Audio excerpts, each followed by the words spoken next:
I'm talking to Ekmel from the Loughborough University about the censoring of the Kurdish issue in Turkey. And first, maybe you just explain a little bit about the plight of the Kurdish people in Turkey and how that's been affected by the media. Right. The Kurdish issue is a really very historical problem in Turkey. It goes back to Ottoman Empire time in 1500s.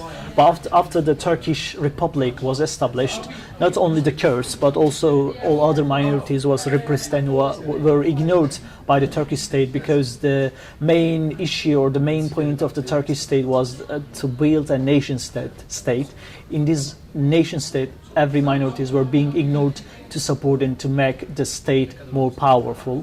So Kurdish problem had many problems, like they couldn't have their cultural rights, they couldn't speak their language until even the Kurdish language itself was banned until 1995, and Turkish media couldn't talk about the Kurdish issue and couldn't talk about how the Kurdish people were being repressed or pressured in the Kurdish cities, and they were was really. Was that a pressure from the government?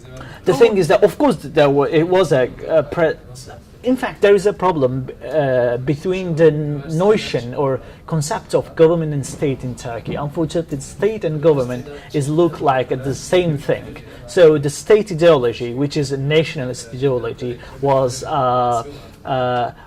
much more powerful than the governmental ideology, which the government is coming from the democratic ways through the votes, but state ideology is always remaining there very effectively. So the pressure went on the Kurdish people not to talk about their language and not to talk about their rights. So the Kurdish people, some of the let's say pro-leftist or far leftist Kurdish people, started an armed protest against the Kurdish army and the Kurdish state organizations, and then these armed protests kept on until 2013, the very last months of 2013, which unfortunately caused 40,000 people to die in Turkey. But now the peace process, peace negotiations started with the Kurdish rebels,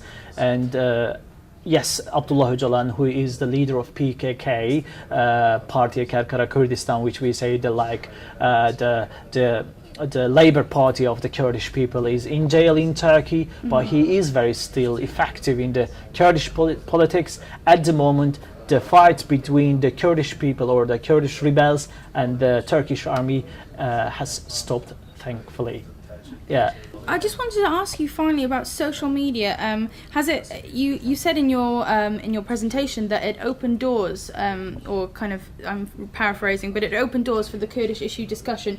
Do you think that increased use of social media in Turkey will continue to do so, and the Kurdish people will be able to get their views across, maybe not in the mainstream media, but in a way that's still, forward in people's minds on Twitter and Facebook and with the social media? I think some taboos has been broken in Turkey. Like in the Kurdish issue, it was really impossible to talk about the Kurdish issue within the social people. Like you were not able to talk to your friend about the Kurdish issue.